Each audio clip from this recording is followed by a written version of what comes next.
Meeting recording is progress. Okay. Cool. So the books that we chose to read this week were Making Way for Ducklings by Robert McCloskey, The Snowy Day by Ezra Jack Keats, and Press Here by Kirby Tullett. So what were your guys' thoughts on Make Way for Ducklings? Had you guys read it before, or? I hadn't read it before. Oh. I haven't read it before until you shared it with us, and I think it was very interesting. Just the ducks trying to find a perfect home, and then making friends with the security, and then them actually accommodating them when they cross the street. Actually, was pretty interesting. Was pretty good. Yeah, I thought it was cool. Yeah. No, sorry. Go ahead. I'm just gonna agree with her. It was kind of like teaching that there's still kindness in the world. That was my favorite one out of the three.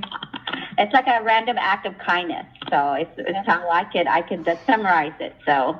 Yeah, I thought it was cool. I really liked the pictures and stuff. I thought they were really traditional and they had that like 50s vibe to them. But the way they sketched it and how they left out the color, I thought that was cool because it kind of left a little bit to the kids' imagination, like how they, could coloring and stuff like that.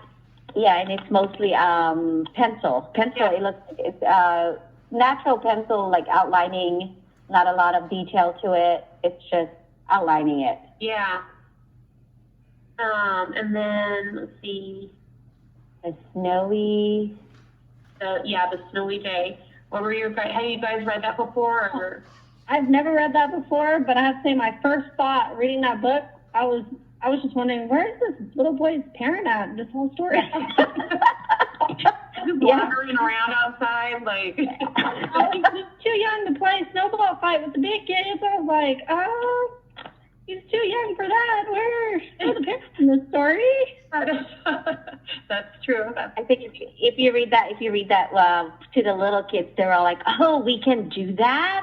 I think you're gonna have their imagination running, trying to say, hey, we should try that. Yeah, we got to clarify with them that parent or adult supervision. Disclaimer. But was cute toward the end how he thought he could take a snowball and save it. Yeah, it melted in his pocket. Yeah, that was. Yes, that was cute. Yeah. A life lesson. Yeah, and it kind of kind of went through like the melting of snow and like.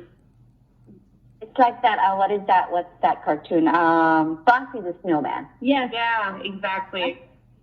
To save it for another day. And the pictures were cool in that book too. I like the colors. And like, I guess they're a little bit more abstracty, like the shapes and stuff. It wasn't as realistic, I feel, as the other books, but very cool and interesting. And I think it would keep the kids' attention too, like just by the colors, the bright colors and everything. Oh, yeah.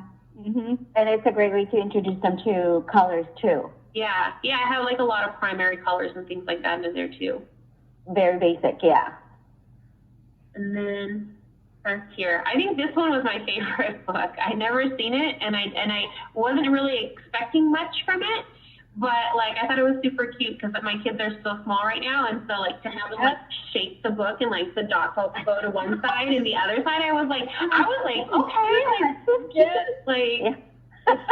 I just pictured little kids reading that book like, how did it change colors? And going back to, yeah, exactly. And you can, if you show that to like little kids or, younger students, maybe kindergarten there, and then you, instead of like reading that book and transferring into a, like a board, and then let them be the one to do it as you flip the page, I think it's going to get them more interested in it. Yeah. So we're like, whoa. Yeah, exactly. It had a touch base on a little bit of math where it was like, press this one, and then it multiplied it by 5, and like, so I don't know, it'd be kind of cool. I guess you could integrate somehow into lessons and things like that. Yeah.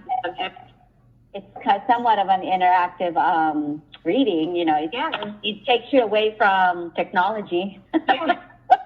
Yeah. The original technology book form. Yeah. And then for the critique, so what were your guys' favorite ones? You said, Roxanne, you said yours was the Ducklings, right? Yeah. Mine was the ducklings too. So that when I read that one, I really liked it. So It stood out to me. It had a really good storyline. Yeah. It was a really cute kid's book. Yeah, one I felt like was very like well-rounded. Like it had like different characters from outside, you know, coming into the main characters and everything like that. and it also gives you like from how humans or how you would treat animals and how you can Yeah.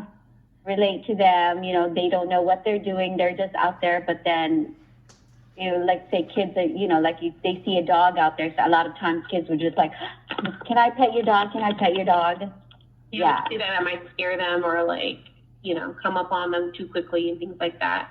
Like the bikes, when the bikes are racing by and the duck was like, no. Yes. Cool. I like I like that one too. That was my second favorite one. I like the Frontier one first. That one it's super simple, but I loved it.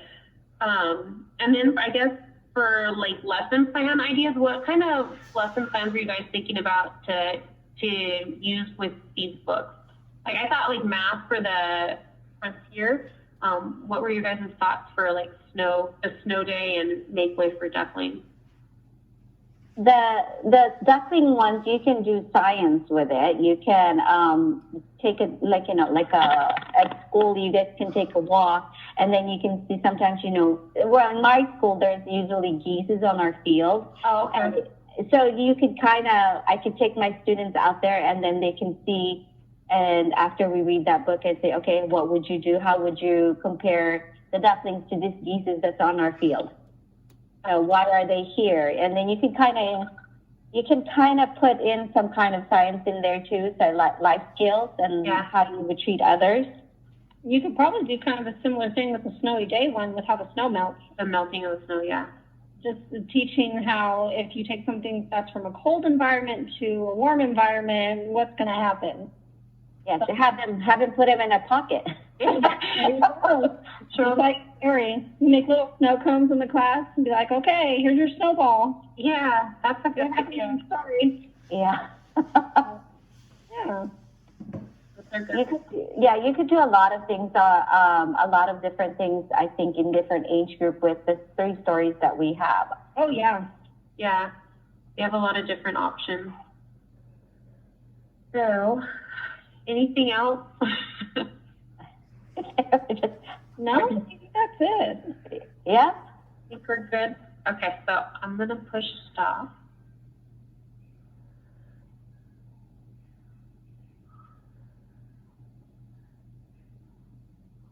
Hold on.